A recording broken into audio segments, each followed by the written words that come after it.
ఉన్నత లోకాలకు వెళ్ళిపోవాలి.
మీ దృష్టిని కనుబొమ్మల మధ్యలో నిలపండి.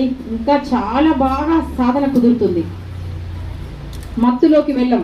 కనుబొమ్మల మధ్యలో ఉన్న భ్రూమధ్యమ స్థానాన్ని తదేకంగా చూస్తూ మీరు శ్వాసను గమనించండి. ఎందుకంటే శ్వాసను గమనించగా గమనించగా బిందు రూపంలో భ్రూమధ్యమంలో స్థితమవుతుంది.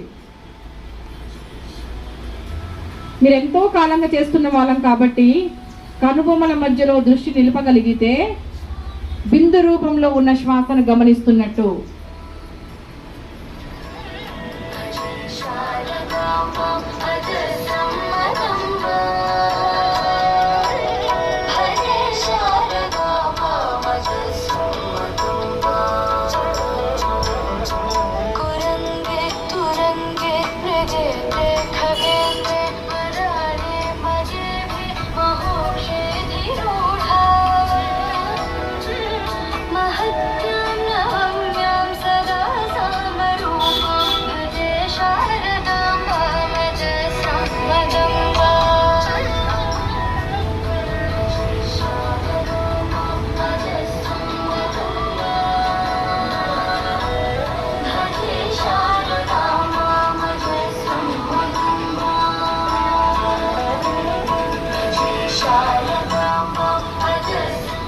లాస్ట్ 3 minutes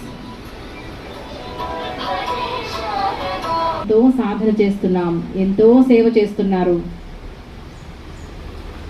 మరి మన ద్వారా విశ్వ కళ్యాణం అనేది జరుగుతుంది. కాబట్టి ఈ సాధనకి ధ్యానము జ్ఞానము రెండు తులసి దళంలో పత్రిక చెప్తారు. దళం అంటే రెండు ఉంటేనే మనం భగవంతుని ఆరాధనకి అది ఉపయోగపడుతుంది. ఒక్క ఆకుని ఎప్పుడు పెట్టం.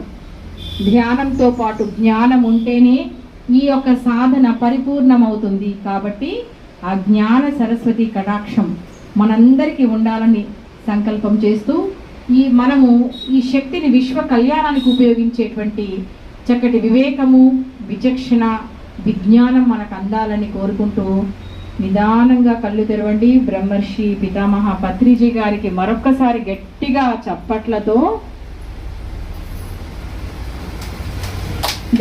చప్పట్లు.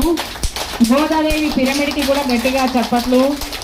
రామ్నాథం సార్కి, మీ అందరికీ, దీని వెనకాల వర్క్ చేస్తున్న మాస్టర్స్ అందరికీ, ఈరోజు చక్కగా వంట చేసినటువంటి వాళ్ళందరికీ, జ్ఞానదాతకి, అన్నదాతకి అందరికీ కూడా కృతజ్ఞతలతో గట్టిగా చప్పట్లు. Thank you. మేడం గారు